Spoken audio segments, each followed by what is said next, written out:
Hello, cuties. This is Kim. Welcome to the Quest Board. I build tabletop game terrain, paint minis, and tell stories. This video checks a few different boxes. The Cities, Villages, and Towns Build Challenge at Karl Makes Stuff, the September Celebrations prompt at Dungeon Jam, and an homage to the Kickstarter for a thrilling game system and setting called Tales from Elsewhere, Clockworld. It's a post-apocalyptic, weird West action horror role-playing game where you're everyday folk trying to survive the horrors of Elsewhere after the calamity tore apart the barrier between realities. The game is the brainchild of Peter, the guy behind the Tales from Elsewhere YouTube channel. His Kickstarter runs through October 2nd, so check the link in the description and take a look. What I find interesting about the monsters is that they're inspired by real fears, anxieties, and stories of 19th century peoples. One of the major villains of the setting is the Coal Baron. He's described as an immortal tempter who can grant you your darkest desires. Do not listen to his honeyed lies. He invokes the devious menace and malicious glee of the hag, so I thought he would fit right into the dastardly shenanigans of my story. So, if you like what I do, and subscribe. I hope you enjoy the video and build.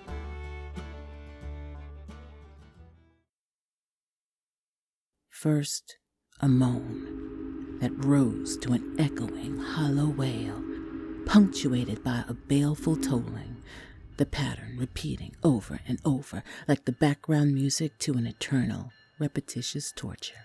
Then, the heavy, synchronized, thumping footfalls of an exhausted but still advancing legion.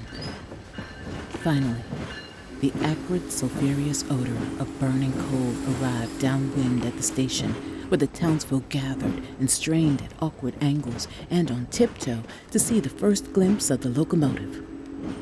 The oily, earthy taste of creosote had already permeated and weighed down the air like its own form of humidity. The first passenger train had arrived in town. As soon as the crowd heard the whistle, the mayor made her speech and hastily cut a ribbon that was held aloft and stretched across the tracks by two of her assistants. The band struck up their joyous ruckus. People clapped, cheered, and stomped to the booming brass horns and the almost comical timbre of the thumping bass drum. A traveling carnival had set up the night before to capitalize on the novelty of the new connection to the world, so folks hurried to get off the merry-go-round and made their last ring tosses in a flurry to get to the tracks. The carnies and talent had seen trains before, so they took a break as the crowd bled away from their attractions and flowed toward the train. They knew they'd be back. Passengers disembarked, some scanning for loved ones or associates, some just pausing to get their visual bearings of the small town. Some struggled with bags stuffed so full of possessions or wares that they had to drag their luggage in spurts of effort and rest. A few left the train only with the clothes on their backs and stalked off to meet their destinies. Townsfolk walked around the train, examining the wheels, chatting with the fireman and engineer, and peeking in the windows like children outside a candy store. As the crowd dwindled, the conductor made his final walkthrough and was surprised to see a lone passenger still seated, staring out the window into the desert as he twirled an unlit cigar between two fingers. A small stack of documents with signatures and various seals and stamps occupied the seat next to him. "Sir, we're pulling over to the rail siding for the night. I'll have to ask you to exit the train right now." The passenger, a middle-aged man with dark, curly hair that showed ash gray at his temples and at the top edges of his expertly barbered mutton chop sideburns, did not turn to recognize the conductor as he responded. I am always amazed that you all can't feel it. Sir? It's a sharp, biting tug, like the very earth is fishing for me, and I'm caught on its hook. Not that I fight it. That pull, those barbs ripping at my core, it's so thrilling. It makes me feel alive. That's what they say, ain't it? Well, it's pert near. He finally turned his face toward the conductor. Instead of dispersing, the smoke that wreathed his head seemed to turn as well. Forgive the musings of a work-driven old man. He gathered the full stack of papers, folded them once, and slid them all into the inside breast pocket of his coat, the thick bulk of the documents disappearing as if the pocket remained empty. Noting the conductor's confusion, the man chuckled. I'm a bit of a magician in my leisure time. Again distracted, he cocked his head in the direction he had been staring. What is out that way? He pointed out the window with the cigar. Out there? Asked the conductor impatiently as he glanced out to the wide, empty stretch of sand and clay. Well, the only homestead out that way is Squat Ranch. But I hear tell Squat's in a bit of financial trouble, so I'm not sure how long that'll last. With a hiss and a crackle, the end of the cigar flared and quickly settled into a gentle cinder. Must have been an ember from the smokestack. How fortunate. The passenger stood smoothly, almost as mechanically as the train wheels and pistons. I'll have to do some research.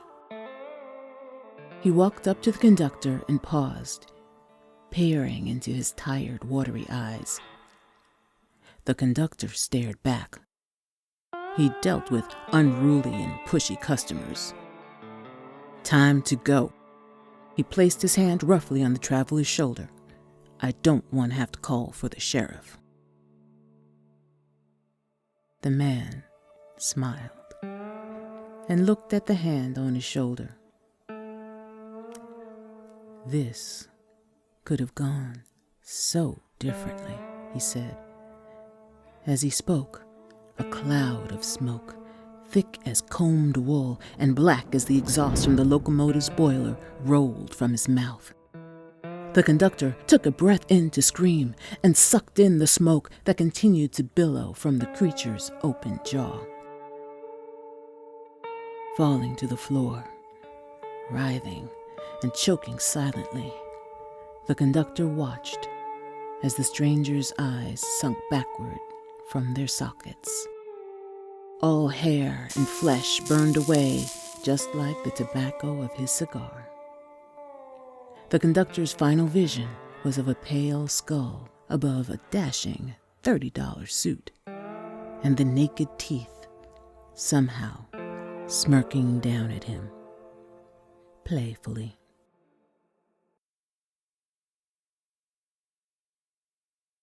Mr. Rustock leaned so far back in his chair that Jag thought the man would crash to the ground. He was not sure how to feel about that. He briefly imagined the smartly dressed man cracking his skull open like a melon on the ground and bleeding all over his embroidered vest. Jag could drag the body out and burn it. Maybe feed him to the livestock. He'd scrub up the blood. Hell, he'd replank the floor if he had to. Then he could go to town and tell Ms. Rip that the buzzard in the three-piece suit that had flown in to rip the last shreds of flesh off the bones of their ranch had suddenly up and left. He'd make up a reason, and they could come home.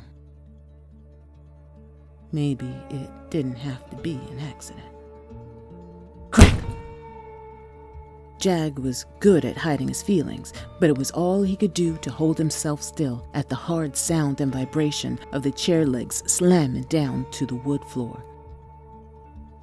Slowly, Jag looked up and saw the new owner of Rough Stock Ranch staring at him pointedly. His boots still perched on the kitchen table, and the short butt of cigar between his fingers churning out a thick curl of smoke that looked, for a second, like the teardrop shape of a noose. He was dapper. Dark, thick, wavy hair swept back from the man's forehead like flames that had somehow been dyed and frozen in place. His face was as smooth as a child's, but the sharpness of his cheekbones, his stillness, and his piercing eyes extinguished any thought that this was a man who was ill-equipped to navigate the world. He watched Jag for a long time, squinting as he seemed to measure him up, both outside and deep down in his warm, slippery, squishy insides. One corner of his mouth curled upward appreciatively, and he nodded.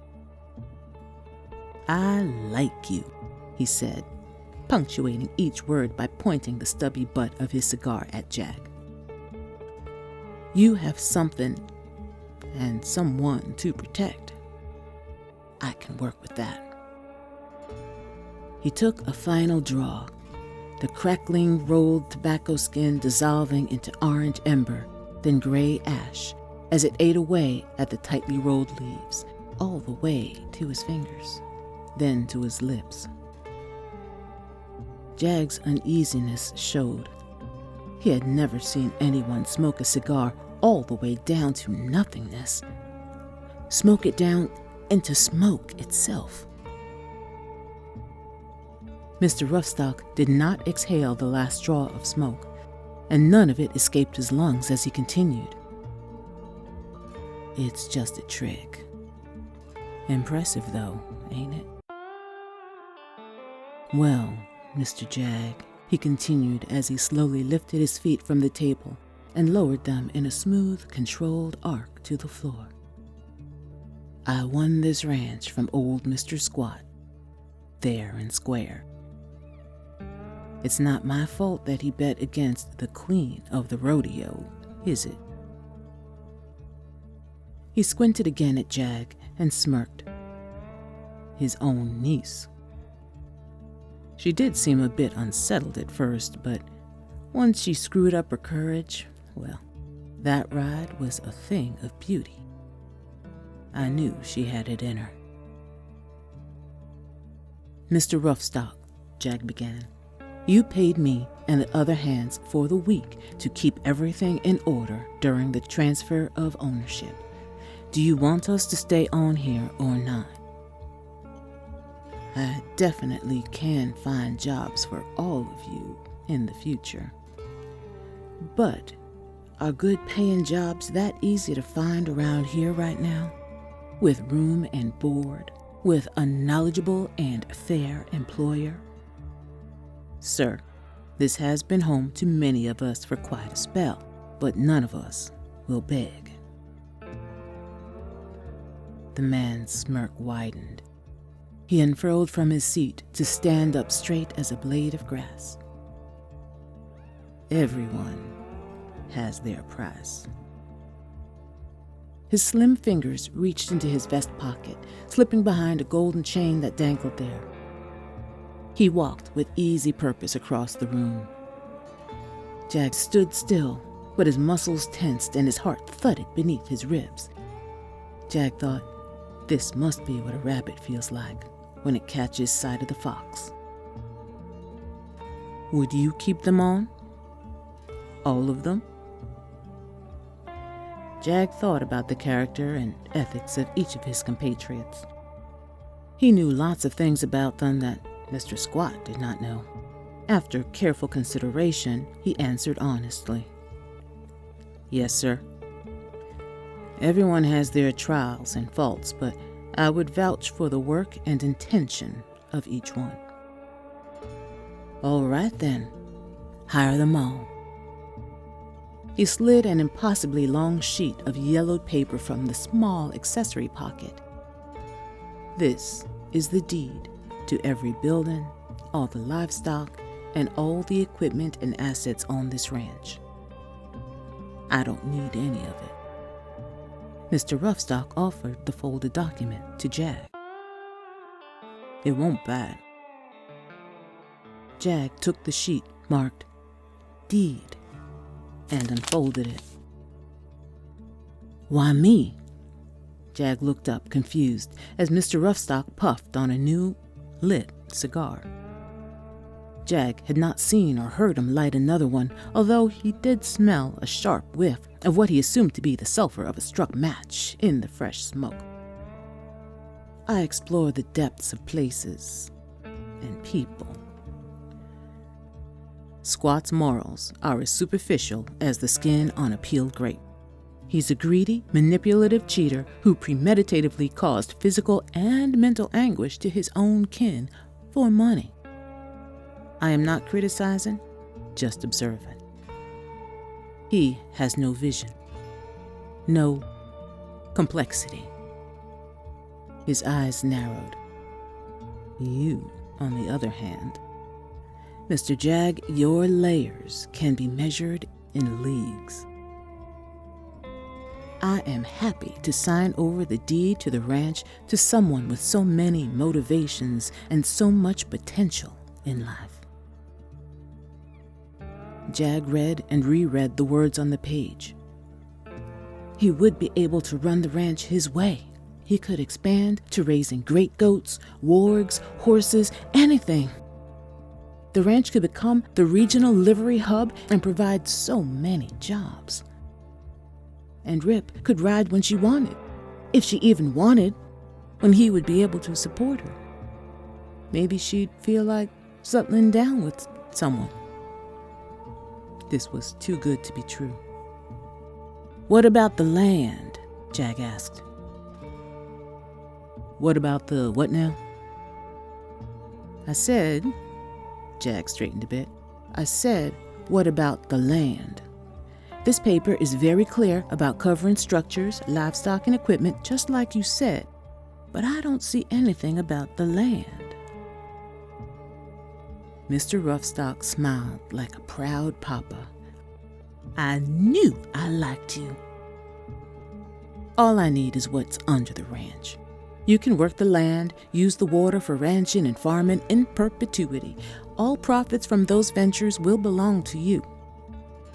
He picked up his top hat from the table. The first local train just rolled in mere weeks ago. I foresee great possibilities here in the future, but right now, you have no connection to it. With this, he tapped the paper with a thin, pale finger. You'll have a future. All of you. Expand your business, start a family. Maybe settle down with one of those rodeo ladies. Maybe both, he winked. Jag's stomach tightened, but before he could protest, Mr. Roughstock continued, just a lark. I know you're a one-woman man. So, what's it gonna be? Jag had nothing now. At least this way, the ranch would continue. Ms. Rip, Ms. Duck, and the hands would all have a place.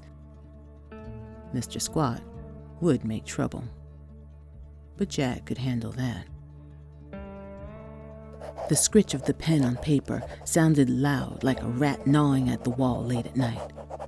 A small sound that could keep you awake and worrying for hours. When he put down the pen and picked up the paper, beneath it lay a medium-sized diamond. What's this? Jag said, picking it up to examine it. Just a token of my appreciation for your service up to this point.